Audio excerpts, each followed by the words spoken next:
It's St David's Day, fine weather. What could be better than a Gwent derby at the top of the championship, where at Eugene Cross Park, Ebbw Vale are receiving Pontypool. So guys, Ian, Ben, thanks for joining us. No problem. Who's going to win today, Ben? Pontypool, obviously. I think it'll probably be Gwent Rugby. Yeah, no, it should be. Answer that, yeah. Looks like a good crowd here anyway. Yeah, well, I think we owed it to Ebbw Vale to try and get the message to get our supporters to come here after the fantastic event that was held in October at Pontypool Park.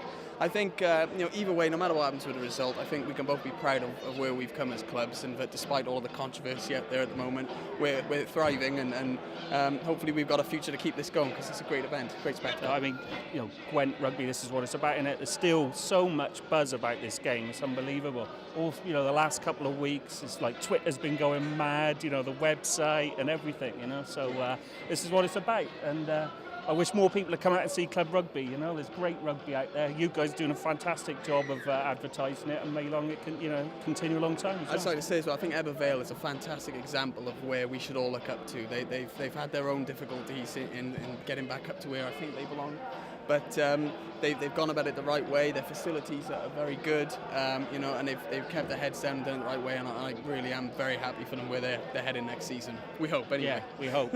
Oh no, I'm sure it won't be a problem. Yeah. They'll be a go back on their word. Enjoy the game, guys. Thanks a lot.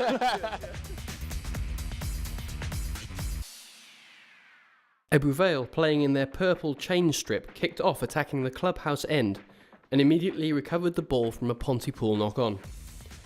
Di Jones got his forwards into the game early on, giving prop Jones, flanker Keynes and second rows Sweet and Hud opportunities to carry before feeding Smurden to get his backs moving and winning a penalty from which Ebbw Vale attacked, ultimately unsuccessfully.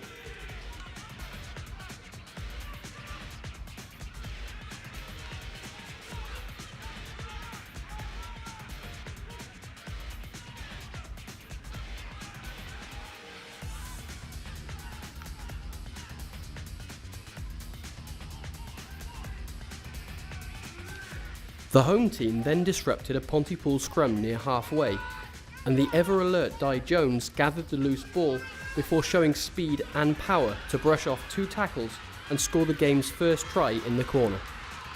The conversion missed and the score was 5-0. Despite gaining a line-out in the Ebbw half, an overthrown ball allowed the home side to get back on the front foot. Keynes taking the ball into contact and the back spreading the ball wide, giving wing Yui a chance to stretch his legs. Although the move broke down, the home side were looking dangerous.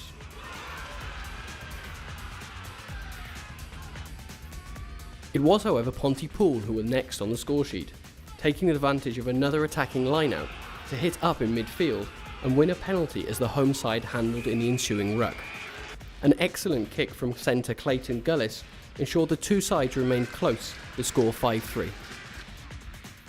It was Ebbw who were winning the battle up front, and another scrum, this time near the Pooler line, was disrupted by the home pack, allowing open side Ronnie Keynes to pounce for the game's second try.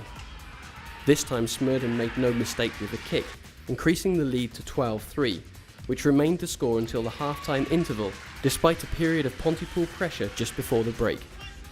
Into the second period, and the home side continued to show why they are out on their own at the top of the league. Consistently intelligent handling play, running at gaps rather than men whenever possible, combined with slick running lines and offloads, ensures Ebbw are on the front foot more often than not.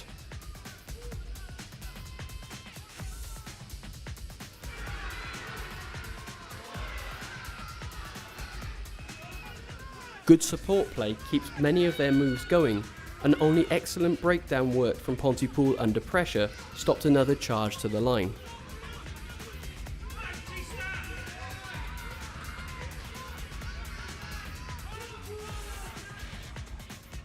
Vale weren't to be denied for too long though, and more solid running and great support work drew in the Pontypool defence, allowing centre David James to take advantage of disorganisation and cross for the score, which Smurden duly converted.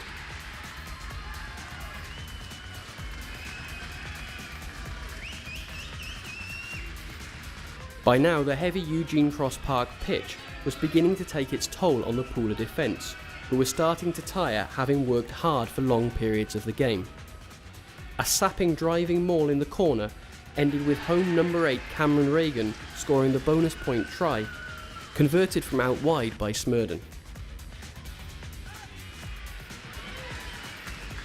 Having made Ebbw Vale work hard for their points, it was just reward that Pontypool eventually scored a try of their own, winning a line-out in the opposition 22, securing perfect off-the-top possession and running a training ground move in midfield to send Trevor James through 2 tackles and under the sticks for a try, which Gullis converted. At 26-10, and with the match entering its final act, Ebbw Vale again took advantage of a retreating Pooler scrum to win a penalty which they kicked to the corner.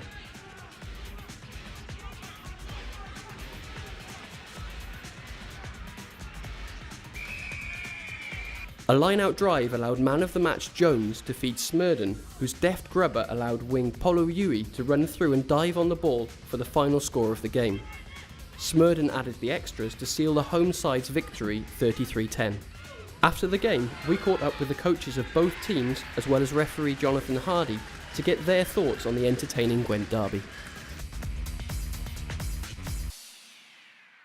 Mike, not the result you were looking for. What happened? Very disappointed. I think we came with a big attitude in terms of defence. I think we matched them physically, defensively. Obviously set piece, scrum wise didn't go as well as we planned, and we weren't clinical enough, and that was the difference. Left a couple of opportunities out there at key moments. Did that change the game for you? Massively. The difference was, like I said, we matched them attitude and physically, defensively. We just didn't respond to those opportunities and chances and take those, which would have ultimately put them under pressure and changed the focus of the game. Always going to be a difficult task up here in Eugene Cross Park, Ebbw Vale top of the league. Did you really expect to come away with a win today? We've been really confident the way we were playing. I think we showed that we were more capable of competing with the top team in the league. We consider ourselves a top team in the league, and today we just weren't good enough in terms of creating those opportunities and finishing them. Difference we noticed was in the scrums. They certainly stay up a lot more at this level, it seems. To be honest, I think if you've got 6 positive players in the field, you're always going to have a scrum that stays upwards, and positive coaching comes across. Fairly fast game. Is that typical of the Championship? Yeah. Very, very typical. I think the skill level is quite well. I think it just shows basically you can underpin the Premiership. What's your feeling about the Grassroots game at the moment? To be honest, I think a lot of people got concerns about the lower end of the game, especially if you look at second team rugby or youth. The fact that players are not playing, or teams are not being able to fulfil their fixtures. I think something's going to be done about that one. It's all right if you're at the top end of the game, it's easy enough, isn't it? You know, there's lack of support, there's lack of bums on seats. You know, something's got to be looked at in general. Obviously, a lot of breaks in the fixture list at the moment, this time of year. Do you find that hard as the players do? Yes, I think for the order continuity, I think the autumn internationals, if it's feasible to play them on a Friday or a Sunday, so that we can have fixtures on a Saturday. The club needs revenue, doesn't it? Yep. But players need to play. The supporters need to be able to say, okay, 2:30 on a Saturday, there's definitely a game in Ebbw Vale, Pontypool, etc. Unfortunately, that doesn't happen, is it? No. The weather's played a big part this year, but we probably could look at it. Good win today, Jace? Yeah, really pleased with the 5 points, to win 33-10. Good result for us. I thought overall we controlled the game really well. Showed a lot of composure at times, in difficult circumstances. I thought it was a real professional job.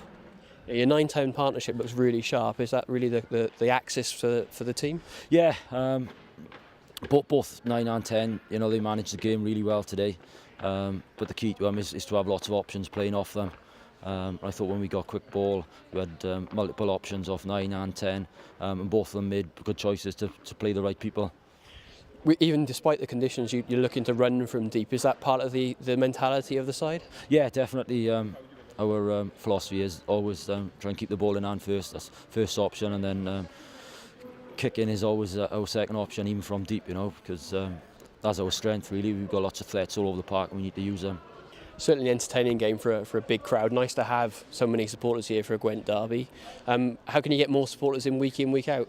Yeah, I'd say Pontypool, they've always been well supported, and ourselves, and as you can see, the physicality and the competitiveness, you'll always get on in a Gwent derby.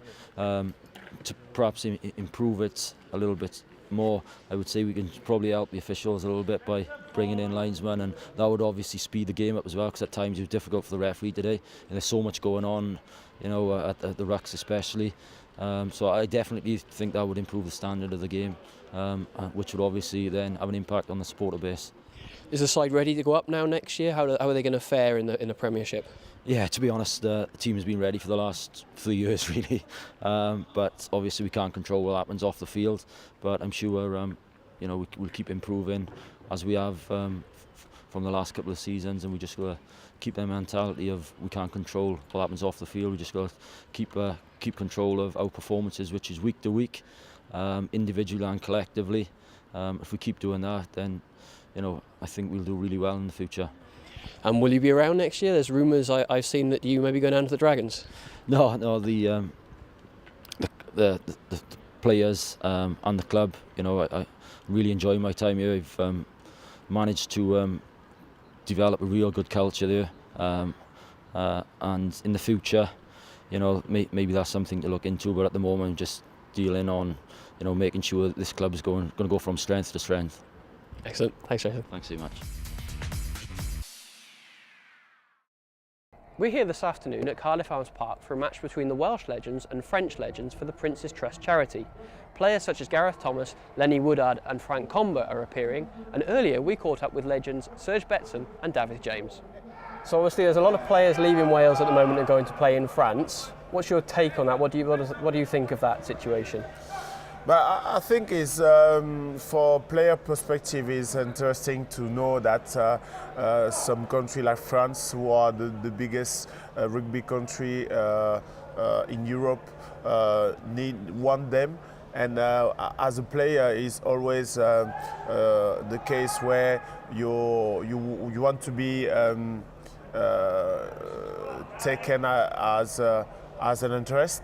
And I think it's, in the point of view of the player, is good, but unfortunately for the Welsh development, is a little bit difficult, because your talents go away, and you cannot afford the fact that if you want to be a great contest for the national team like England or France, you have to keep your best player to grow your rugby and develop your rugby.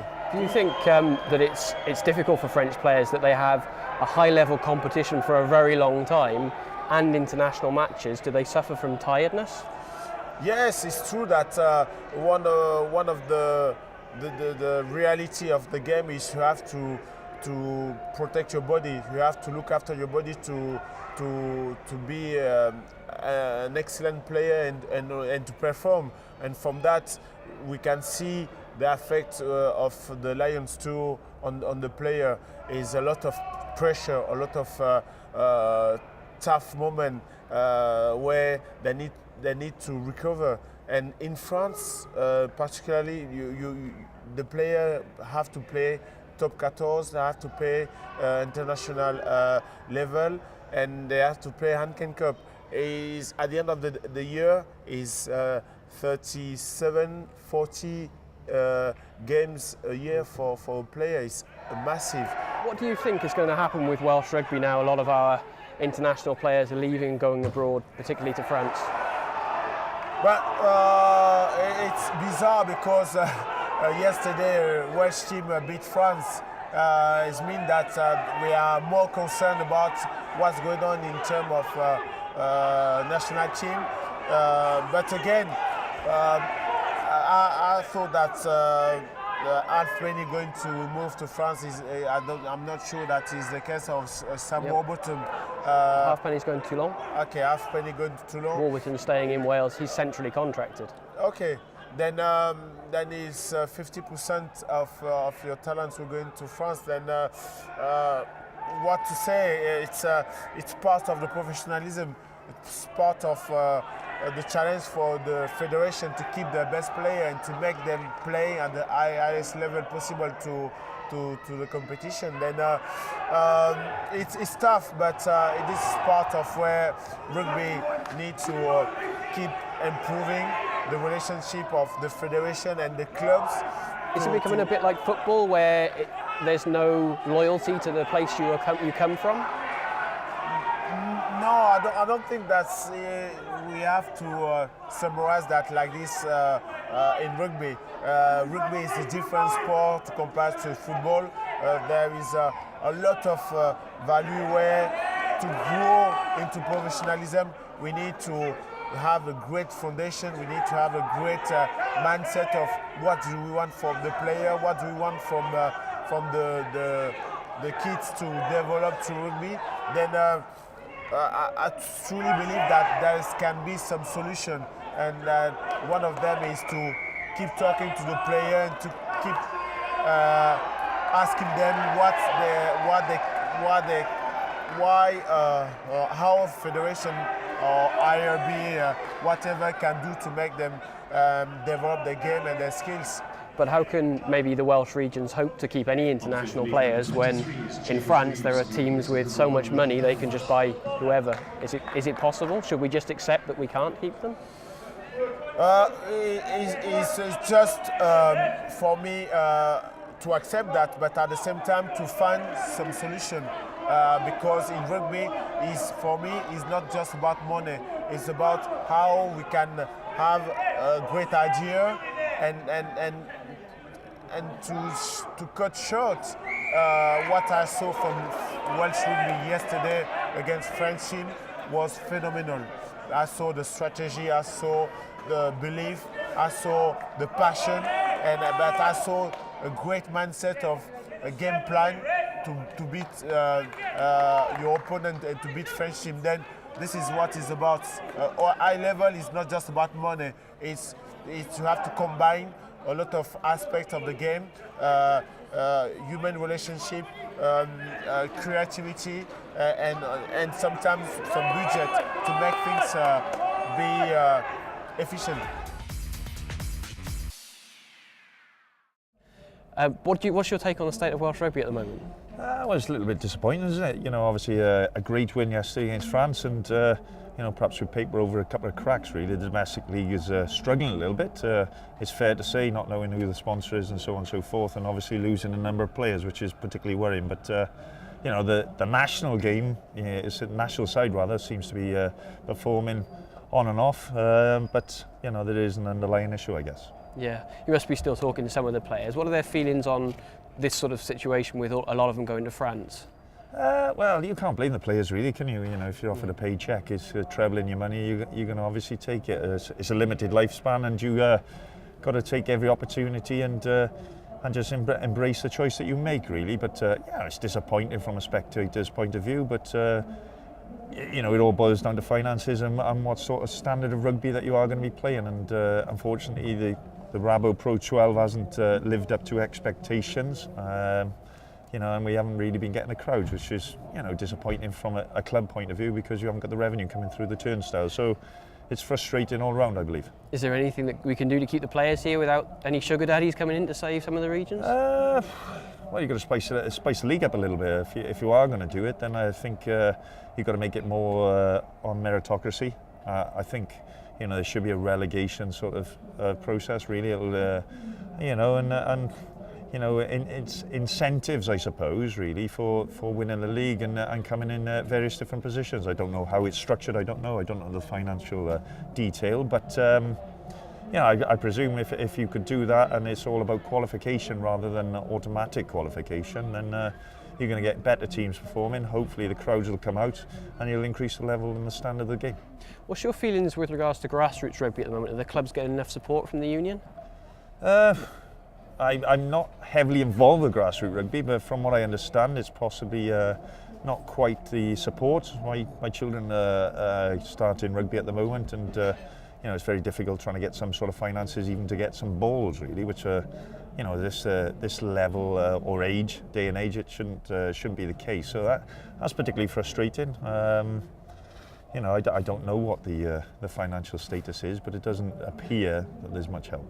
I don't know how much you know about the political side, but there seems to be a bit of a furore about what the union is saying at the moment, particularly with regards to Roger Lewis. What is your feelings with regards to that?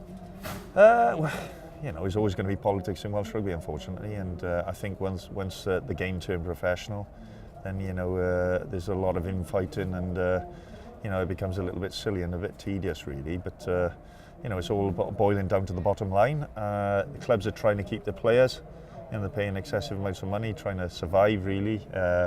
I don't think they're ever going to see any returns on their money. The benefactors certainly not. But you know, and it's a bit of a game to the money men, really, isn't it? And that's quite frightening from a player's perspective. Do you think there should be maybe more of a rugby man in charge, someone who's played the game, who's actually been on the field with players like yourself? Well, I think it's vitally important that you do have that association, but I think, you know, once you get some rugby players involved, then, you know, is it on favouritism? You know, Roger Lewis is a businessman. He's been very well established through radio, I believe. You know, so he has organised, but you know, he doesn't seem to be having the full support of the regions, which, you know, is well documented, and it's particularly frustrating all round. Of course, the opposite side of the coin is very much David Moffat, who's come back over here to cause a bit of a discussion. You were at the Warriors when they were disbanded. What are your feelings with regards to David Moffat? Has he got a point to make at the moment? David Moffat seems like he's a bit of a megalomaniac, isn't he, really? I think he's come into the scene again to rattle the cage, and you know, he's very instrumental in why the Celtic Warriors disbanded. I was there when he actually came into the Celtic Warriors and told us that we were no longer viable, which was, you know, a bit disappointing with his attitude, actually. But you know, he had a decision to make. He made that decision on a business standpoint as well, which, you know, I didn't agree with personally. But you know, I think he's just come in and he's looking for an extra job, isn't he? Yeah, we've asked the question of a couple of people, actually, if it's Roger Lewis or David Moffat. There doesn't seem to be much love for either. Who can take the Welsh Rugby Union forward? That's a difficult question, isn't it, really? But you know, Moffat's been there. He's had his time, I suppose. He was the one that created and wanted the regions. They haven't, you know, really met up to expectation, which is disappointing, because I could see his logic. However, the way that he did it, I didn't think, you know, with Wales being very parochial probably, and a little bit tribal in that regard. Trying to amalgamate one or two teams is not very good in this sort of environment, really. Wales is such a small principality, and you know, trying to amalgamate teams which have hated each other for hundreds of years is quite difficult, isn't it? Yeah. Well, in fact, how can the Welsh clubs compete on a European level? In fact, we've only got one through to an international competition this year, and that's your old club, Pontypool. Yeah, fantastic club, and you know, that's disappointing that there's no other clubs there, because, you know, Welsh rugby was thriving a few years ago, and it's great to see a Valley team actually stand up, putting their hand up, which ironically was part of the Celtic Warrior sort of region, which is great. I'm very fond of both Bridgend and Pontypool, but you know, they seem to, the big clubs like the Neath and the Cardiffs and Aberavons and that, seem to disbanding due to the financial sort of restraints, really. Of course, you're back in Wales back today for the Legends game. What are you expecting from today's match? Well, we'll see how it goes. The boys are not looking too enthusiastic in there, but you know, let's hope it doesn't rain and there's quite a few people turn out, and we have a bit of fun. And like I said, it's all for charity, so, you know, we want to go out and just play. But you know, I know the competitive nature within some of the boys, myself included, that you know, you want to go on there and you want to try and perform first and foremost, and you don't want to get injured because you're not totally switched on. So, but I played in a number of games like this, and it's good fun. It's great for the spectators, and we can mingle with them after as well, and I think that's what rugby's all about. Look forward to it. Great. Thanks. Thank you. Thanks, good luck. Enjoy the game. Thank you. Vous avez fait combien de musculation pour ce match? Ah, oh là là, beaucoup de musculation, comptoir on a fait. Est-ce que c'est difficile de rejouer après un peu de temps au bord du terrain? En fonction des joueurs, on a tous, malgré tout, même si... Ok. Même si on a tous un petit peu arrêté depuis assez longtemps, plus de 10 ans pour certains, on essaie de se maintenir en jouant en loisir. Donc on a toujours un petit peu de rythme, mais là je pense que ça va être particulier ce soir parce que c'est des anciens Gallois, des anciens vedettes galloises, et donc ça va être, je pense, un match engagé et difficile. Mais bon. Le French Legends, ça vous apporte quoi? Je pense que c'est pour nous, c'est le moyen de se retrouver à des occasions d'événements sportifs, et en particulier le rugbystique. Et on a toujours plaisir à se retrouver et jouer ensemble. Et pour la plupart, on a joué, pour certains, ensemble et souvent contre. Donc c'est un moyen de se connaître un petit peu mieux. Ouais. Vous attendez un match assez serré aujourd'hui ou... Je crois que ça va être très difficile pour nous, surtout pour les Gallois aussi. Je pense qu'on va un peu les bouger. Vu comme ils ont pas l'air d'être trop près. Donc, Passons maintenant, si on peut, au rugby gallois. Et justement, on voit quelques joueurs qui partent jouer en France, quand même pas mal de joueurs. Qu'est-ce que ça vous apporte au niveau du rugby en France? C'est sûr que déjà c'est une culture différente, le rugby gallois, où fait tout ce qui est donc ces pays, l'Irlande, l'Écosse ou les pays de Galles, c'est surtout c'est des joueurs de talent, des joueurs renommés avec un bon état d'esprit. C'est toujours des joueurs qui on a quand même c'est des joueurs stars, donc qui viennent jouer dans des clubs en France. Ils apportent toujours quelque chose. C'est sûr que d'aller chercher des étrangers ou dans un pays de Galles qui est quand même assez petit quand même, donc c'est vrai que ça appauvrit le championnat peut-être celtique, mais bon après ça fait partie du rugby moderne. Bon maintenant c'est ouvert à tout le monde, c'est un mélange de culture, un mélange de gens, et ça fait partie du rugby comme c'est maintenant. En France, le top 14 c'est plus important que l'équipe nationale? Apparemment oui, donc mais bon, c'est toujours pareil. Après un jour, c'est une ligue professionnelle, donc il y a des contrats de travail, les engagements de la part des uns ou des autres. C'est très compliqué de gérer les deux structures, parce que l'équipe de France et quand même la structure du top de la ligue, donc est quand même les mecs qui sont sous contrat, donc c'est quand même difficile de gérer les deux. Après on s'en rend compte un peu au niveau national qu'on est un peu déficient, parce que les joueurs entre les matchs du tournoi ils vont jouer des matchs de championnat, c'est pas très normal aussi. Ok, merci et bon match. Merci. On va essayer de se chauffer. Oui, il en faut. On a bien besoin. Despite the French Legends getting on the board first through a try from Nicolas Coutet, the Welsh had the lion's share of possession at Cardiff Arms Park. Both sides kept the crowd entertained throughout and looked to play a fast handling game with plenty of offloads and width on the ball. Wales soon hit back with a try from Jason Forster after a line break by Chris Wyatt and took the lead 7-5 when Lee Jarvis showed he hasn't lost his kicking boots with a sweetly struck conversion.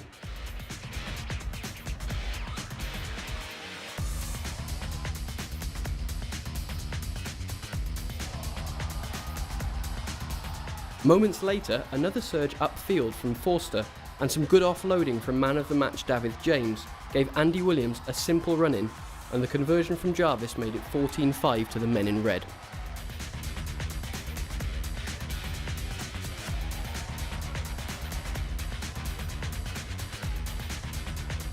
The sides swapped a try each before the French tried a move full of typical flair. Although ultimately resulting in a turnover, the visitors didn't have to wait long before a neat pass off the deck from captain Serge Betsen put Fai Chayadei over in the corner for a score which he converted himself.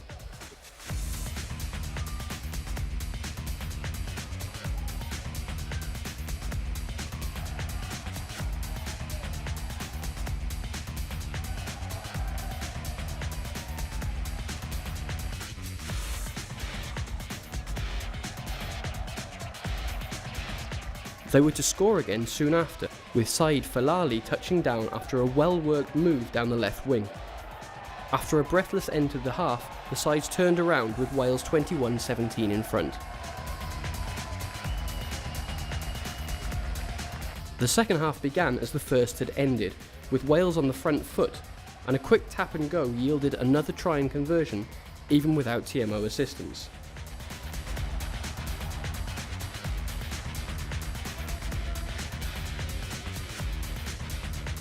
Immediately, Wales were on the attack again from the ensuing kick-off, quickly spreading the ball wide with good hands and neat offloads.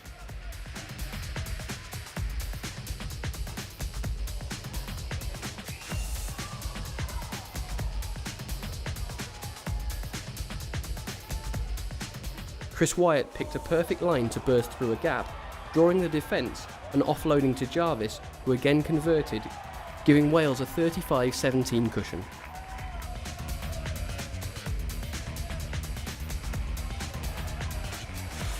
The French hadn't given up the hunt yet though, and Marc de Rougement combined with Thierry to give the Toulon man a clear run into the line, with Shahadei adding the extras. Good hands by the Welsh backs helped Dafydd James add a brace of tries, the second of which gave former prop Peter Rogers the opportunity to show his outside half skills with a nonchalantly struck drop goal conversion.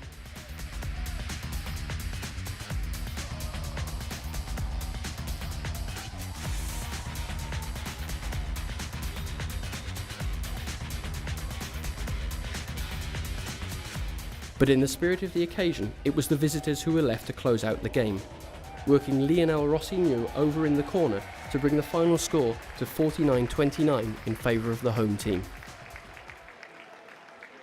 Thanks for joining us for this episode of Inside Welsh Rugby. We'll be back again soon with yet more grassroots games.